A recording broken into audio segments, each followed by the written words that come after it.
اوس د دې نه بعد د آیت چې دی دې کې د هغه قیدیانو خبره کېږي چې هغه بدر کې راوستلی شي هغه اویا کسانو. امام احمد حدیث راوړی دی انس بن مالک نه چې استشار النبي صلی الله علیه وسلم الناس فی الاسارى یوم بدر. رسول صلی الله علیه وسلم ملګرو سره مشوره وکړه چې د قیدیانو سره څه وکړو. دغې چې اویا قیدیان دي اول پیر د مسلمانانو په لاس باندې داسې قیدیان ورځي.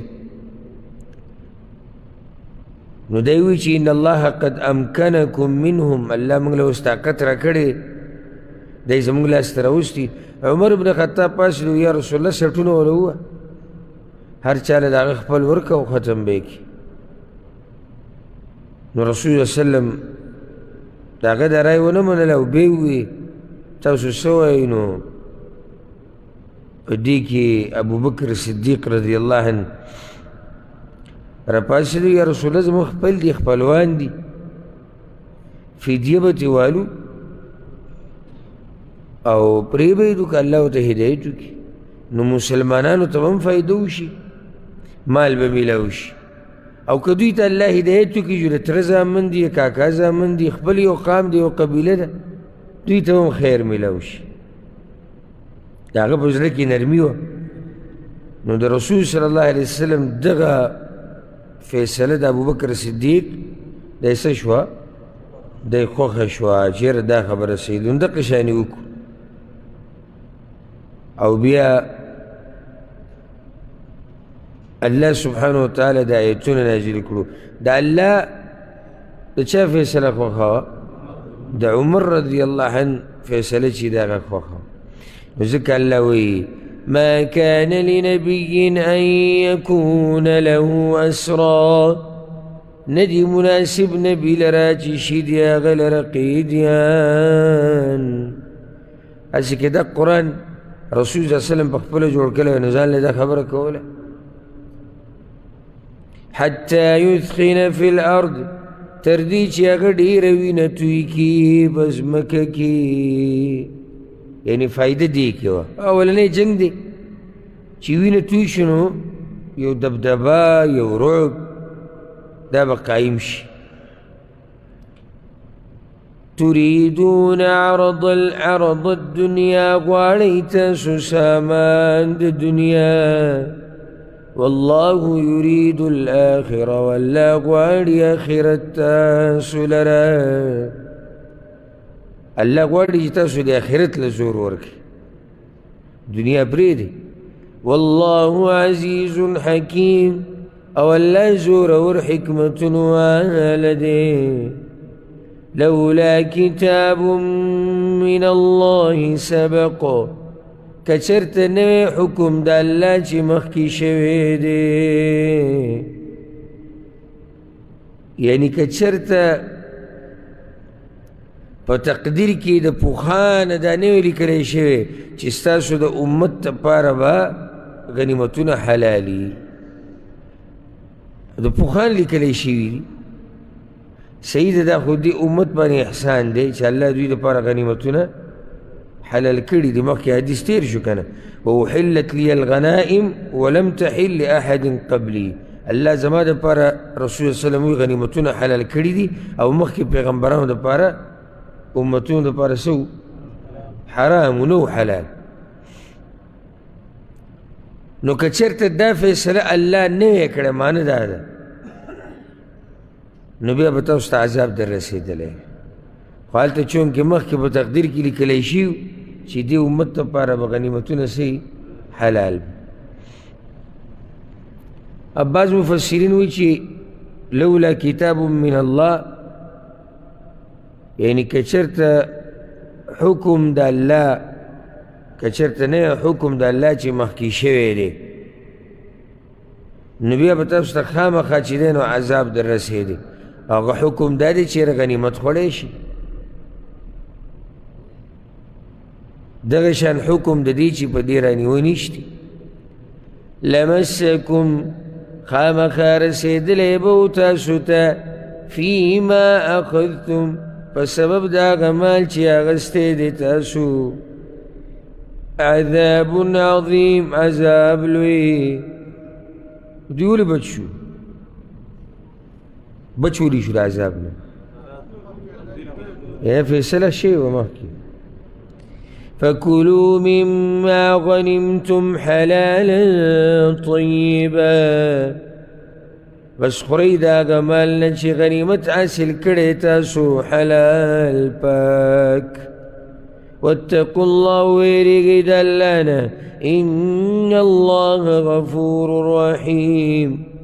یقینا الله بخونکی رحم کوونکی دی دا روان آیت دا یو قول مطابق دا عباس ابن عبدالمطلب رضی اللہ عنہ مبارک نازل شوی او پا دی کی نور کسان هم دن راځي او هغه دې څه وشو چې د بدر د جنګ نه وروستو چې کله دا قیدیان راوستی شو که نه نو په هغوی کې یو قیدي و عباس رضی الله عنه چې دی د رسول صلی الله علیه وسلم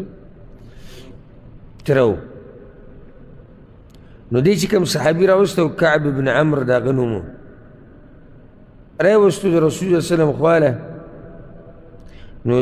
کله چې فدیه اخیستی کېده د قیدیانو ازادولو دپاره نو عباس وی یا رسول الله زه مسلمان نو پیغمبر صلی الله علیه وسلم ورته ویل چې الله ته ستا د اسلام پته ده که ته رښتینی نو الله به د هغې اجر درکړي دې آیت کې ورته څه ویلی شي دقیقې ورته ووایي او دا څه چې دې ورکړو د ځان د ازادولو دپاره د دې نه غوره به الله تعالی درکړي نو بیا هغه خپله فدیه ورکړه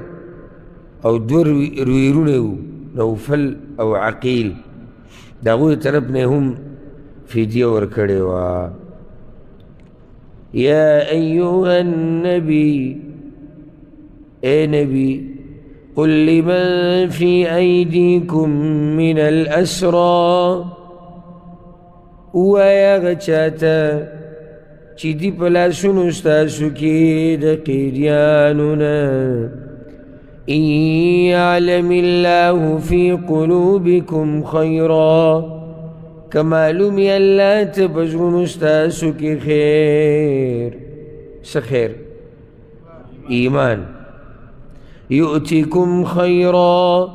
ندرب تاسو تغورا مما أخذ منكم داغ مال نچاغستی شوی دستاسونا ويغفر لكم أو بخنبو كتاسوتا والله غفور رحيم أو ألا بخن كونك رحم كونك لي نو عباس رضي الله عنه بوي ودا یوا دغه خو الله پوره کړی دی بلې ته په انتظار یو څه چې ما ورکړي د هغې نه غوره راکړو یعنی مشهور حدیث دی او یو څو موقعو کې بیان شوی هم دی امام بخاري هم راوړی نور محدثینو چې د بحرین نه ډېر مال لاغلی یاد دی هغه حدیث تاسو نو رسول الله وسلم وی دا په دې جومات کې خور کړي او دغه د ټولو نه زیات مالو او صحابه کرامو د هغې باره کې اورېدلي نو جومات ته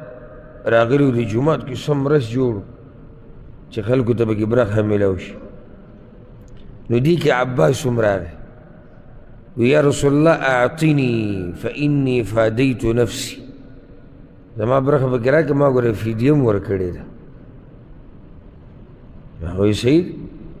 او د عقیل مم ورکړی ده بل رواره هم یاد رسول صلی الله علیه وسلم ته خذ وړه چې څومره دی خوښ او کپړه یې خوره کړه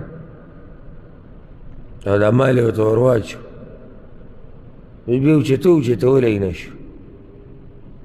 نو رسول صلی الله علیه وسلم ته وکتو وی دا راته اوچت که که وی نه وی ده لږ کم بیا چې راوچتوی نه شو راوچتولی وی لږ راته راوچت دا ګوره مال دی پیسې دي ګوره ښه ستاسو دا خیر چې دا چې تاسې ته مالوچو پڼ دی دغه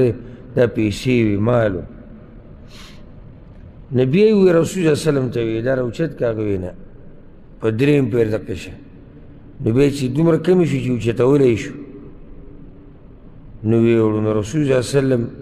مسکی شو د انسان په دې حرس باندې. دا هغه خبره چې الله ورته کړې وه که ستاسو په زړونو کې خیر وي نو دا څه چې درنه اخیستی شوي دي د دې نه غوره بدل الله درکړي. نو هغه به دا وي دا یو پوره شوي دی د بلې په انتظار کې ناست یو ویغفر لکم په انتظار کې یو. وَإِن يُرِيدُوا خِيَانَتَكَ او که غواړي دوی خیانت کول تا سره. دا کوم کافران چې په فیدیو باندې ځان خلاص کو په دې نیت چې تا سره څه دوکي وکړي پر روان وخت کې فقد خانوا الله من قبل نو یقینا خیانت کړی دوی د الله سره مخکې د دې نه. د پخوانه دوی د الله سره خیانت کړی هغې نه دی منلی د هغه توحید یې نه دی منلی د هغه پیغمبر یې نه دی منلی. فامکن منهم بس الله رب بس قادر کو الله یا قادر کړی الله ته په دوی باندې یا مؤمنان. فامکن منهم په کوم ځای کې په بدر کې دا طاقت الله رب العزت مؤمنانو له په دې ورکو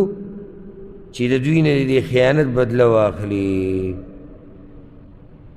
والله علیم حکیم او الله پوهه حکمتونه واله دی.